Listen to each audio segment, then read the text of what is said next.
On veut du soleil, on veut du soleil. Hey, coucou les amis.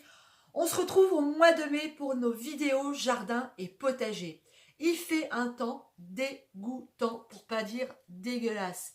J'ai carrément ressorti mes fringues d'hiver tellement j'ai froid.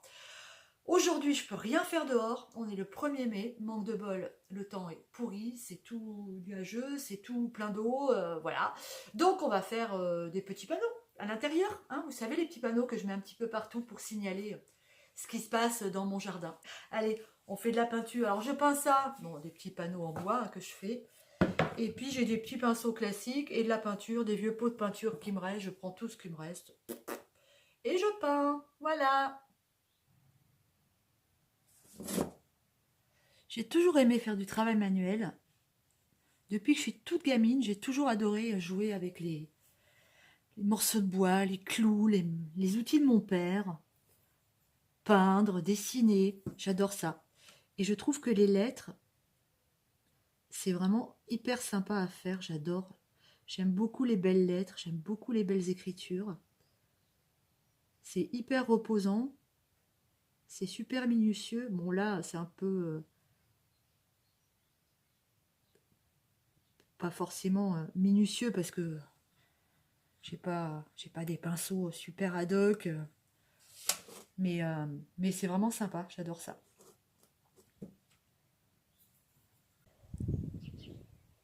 Allez, je profite d'une éclaircie aujourd'hui pour vous montrer. Ici, on a commencé à préparer la pyramide pour les fraisiers. On va planter nos fraisiers dans cet espace.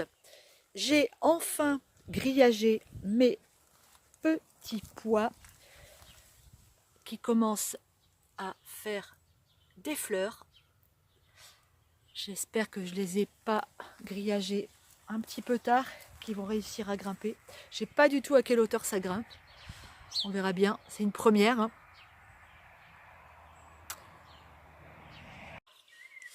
Alors du coup, ça y est, mon homme s'est attaqué à la pyramide de fraises. Je vous l'ai montré ce matin. Et alors la construction des cadres en fraisier, pour les fraisiers, pardon, j'ai pris du bardage agricole, c'est du bois trempé en classe 4, c'est-à-dire qu'il n'est pas un peu flexible mais pas loin. Donc l'idée c'est de faire un premier cadre dans lequel va venir un premier remplissage de terre qui va être mélangé avec, donc notre compost qu'on a préparé. Une deuxième tour qui vient là, donc Ouais. on pourrait la centrer, mais comme on n'est pas plein sud, on va la décentrer, c'est-à-dire la mettre comme ça, quand il y aura la terre, et la troisième hauteur Ah oui, d'accord. va venir comme ça ici, de façon à ce qu'il y ait 3 hauteurs. Voilà. Et donc petit à petit, on va vous montrer tout ça. Donc bon, c'est un petit peu de temps, donc on a labouré sur le fond, on a mélangé un premier tour de composteur, maintenant on rajoute, il y a 2-3 brouettes de terre pour faire.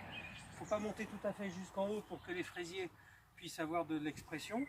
Ça permet aussi de protéger très facilement parce qu'on peut mettre des tuteurs et puis un film de protection.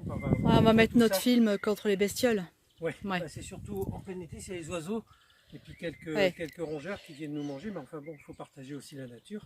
Oui, enfin pas trop. Hein. Eh, les fraises, on va se les garder pour nous. Hein. Ouais, T'es pas d'accord? On en reste hein aussi pour la nature, bien évidemment. Oui, pas trop, mais pas trop. On essaye quand même Ouais. d'être vigilant, sans mettre des produits nocifs pour les animaux, de façon à Ah bah oui, les carrément. freiner dans leur Oui, assiette, tout à fait. mais aucun, Enfin, ce qu'il faut, aucun ce pesticide, qu'il aucun faut, produit comme d'habitude. ce qu'il faut rappeler quand même, c'est que ici, c'était quand même un sacré bordel, quoi. Ah bah, tout le pourtour de la maison et Ouais. du bâtiment, Ouais. c'était la déchetterie. Ouais, les... Je retire, ne serait-ce que là, le petit tas qui est là, c'est que des détritus. Attends, il y a du verre, il y a attends. des carreaux plâtres. Les paysans, ils sont vraiment... C'est ce qu'on trouve sur 4 mètres carrés. Ouais. C'est vraiment un scandale, comme on faisait dans le temps. Ouais. Enfin, Et ben, c'était leur déchetterie dehors. Hein. Ils jetaient toute leur merde. oui, mais ils n'avaient pas le choix, ils ne savaient pas comment faire. Ce qui est intolérable, c'est qu'aujourd'hui, on a des paysans qui ont toute l'information comme tout le monde et qui font n'importe quoi. C'est là-dessus où il faut se... Ouais, bref, t'énerve pas, ma biche. Non, je suis énervé parce qu'il casse la nature. Bah oui, c'est vrai, il a raison. Hein. Cette nuit, on en a eu qui sont venus en douce. On a entendu le tracteur à 5 h du matin. Ils sont venus épandre du lisier en douce parce qu'ils n'ont pas le droit d'en épandre plus qu'une certaine quantité au mètre carré. Et les mecs, ils viennent la nuit, quoi. C'est vrai que c'est scandaleux. Mais bon. Allez, on continue notre petit travail dans notre potager bio, nous. Regardez la qualité de ces pieds. Regardez. Magnifique. Magnifique. Ils sont splendides. Là, je suis en train de planter tous mes pieds de tomates. On est le 1er mai. Ah, ça va être génial. Vous avez vu? Des fois, je me dis, entre nous, est-ce que ça vaut bien le coup de faire pousser, de bouloxer, de faire tous ces semis, de trouver la place, de planter, de ne pas être certain de réussir? Alors que franchement, et pour un prix, je vous raconte même pas. Donc,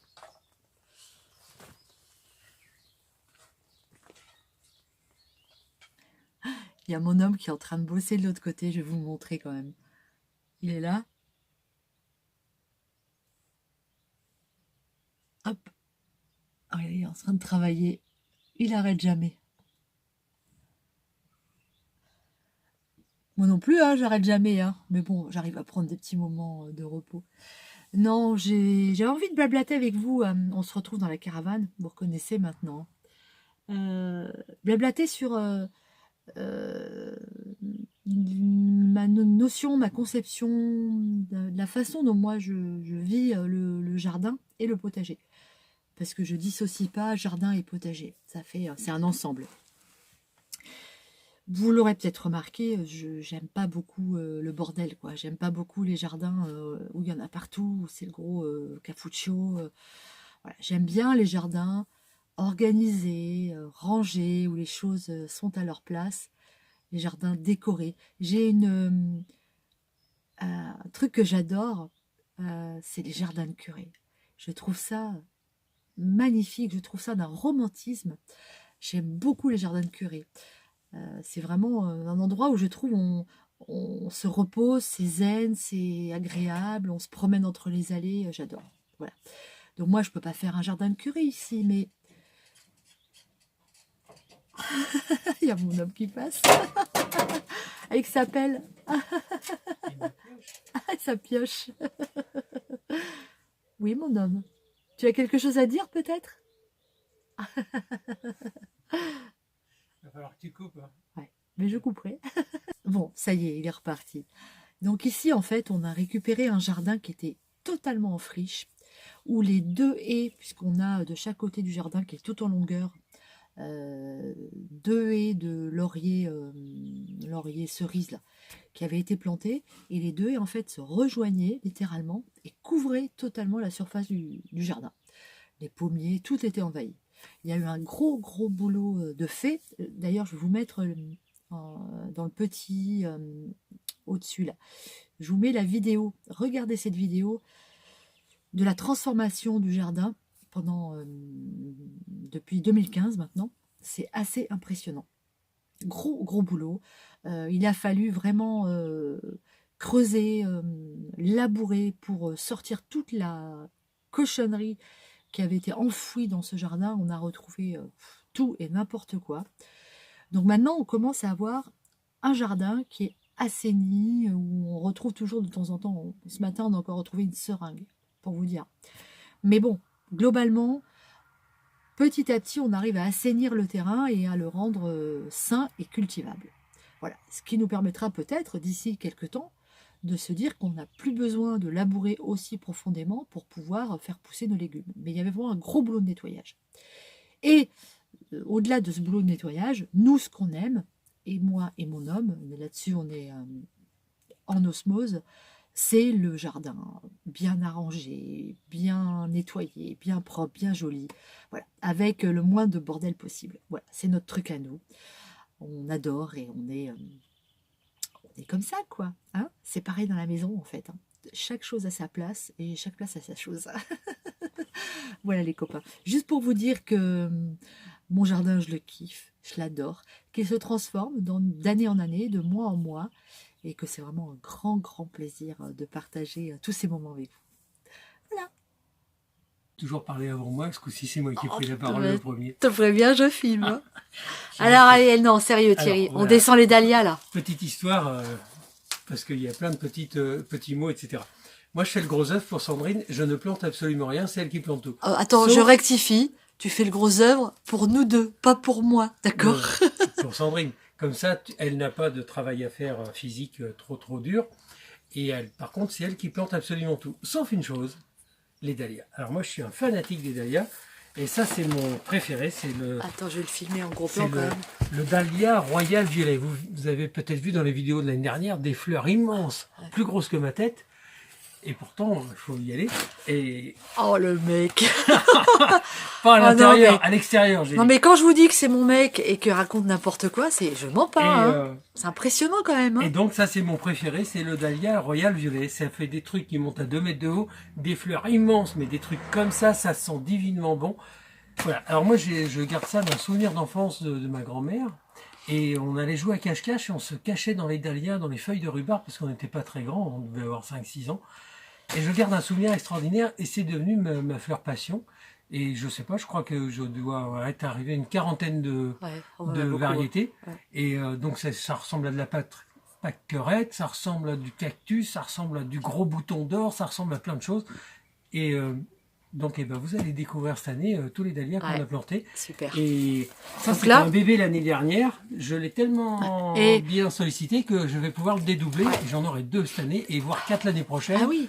Et c'est celui qu'on avait acheté à la serre. À la serre du Prada. À la serre du Prada. Hein. On est allé. J'avais demandé de me faire une bouture. Génial. Et puis voilà donc.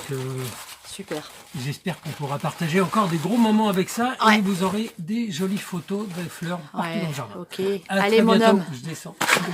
Au revoir. Et voilà tous les dahlias qu'on a replantés pour cette année. C'est magnifique. Ça va être super joli. Il y en a plein. Génial.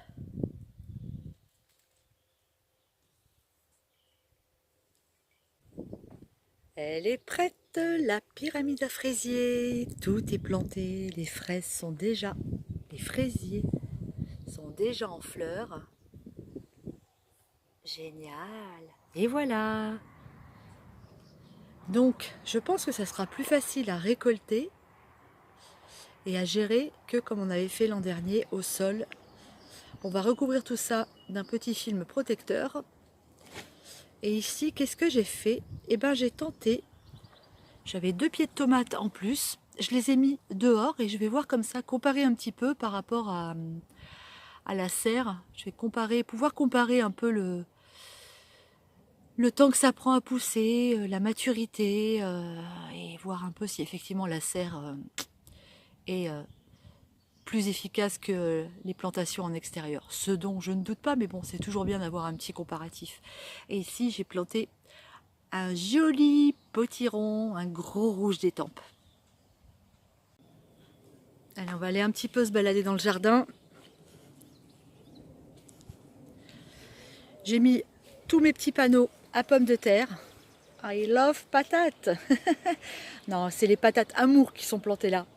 C'est pour ça que j'ai fait une jolie pancarte avec des cœurs. Donc tous mes pommes de terre sont ici.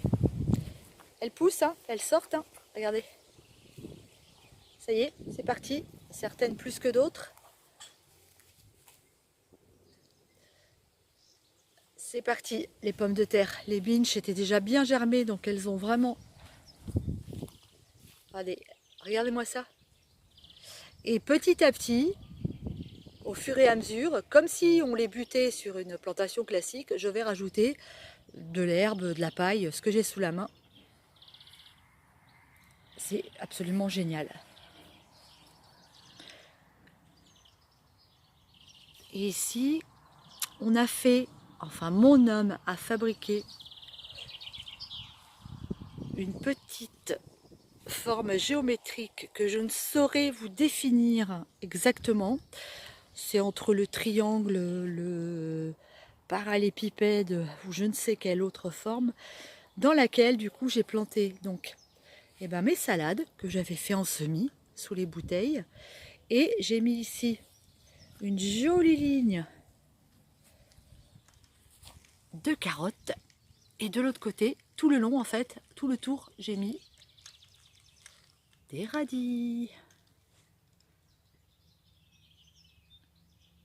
Hop, et voilà. Et mes petites salades que je protège. Pour l'instant, elles sont tellement petites, je les ai mis sous les bouteilles comme ça. Comme ça, je réutilise mes bouteilles de semis. Et puis on verra bien ce que ça va donner tout ça. C'est parti pour la plantation des premiers dahlias.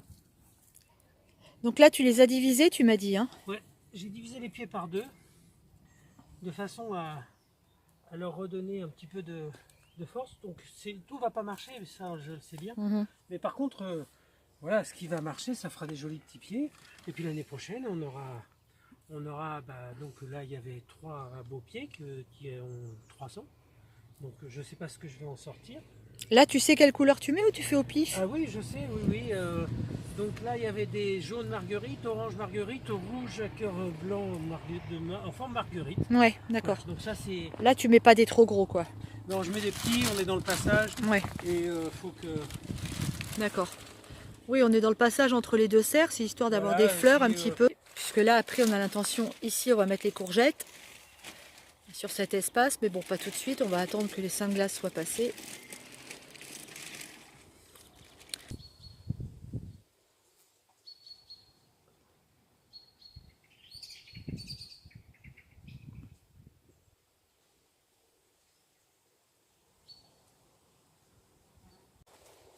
Voilà, la serre à tomates est prête. Elle est magnifique. Allez, on a planté toutes nos tomates. C'est fait. Cette année, on l'a même paillé, histoire de ne pas être embêté avec les mauvaises herbes. Quoi? Embêté. Ici, j'ai aussi identifié toutes mes tomates parce que l'année dernière, je ne me souvenais plus de ce que j'avais planté. Donc là, j'ai des andines. C'est des tomates allongées. Ici, j'ai mes cœurs de bœuf. Ici, j'ai mes green zebra. Parce qu'à ce stade-là, honnêtement, tout ressemble à tout. Hein. Enfin, presque tout. Ici, c'est mes petites tomates cerises noires délicieuses. Et de ce côté-là, j'ai des tomates ananas. Et là, j'ai toutes mes marmandes. Les marmandes absolument géniales pour les sauces tomates et les tomates en conserve. Ça c'est fait. Il fait chaud là-dedans, c'est impressionnant. Voilà, magnifique serre à tomates. C'est génial.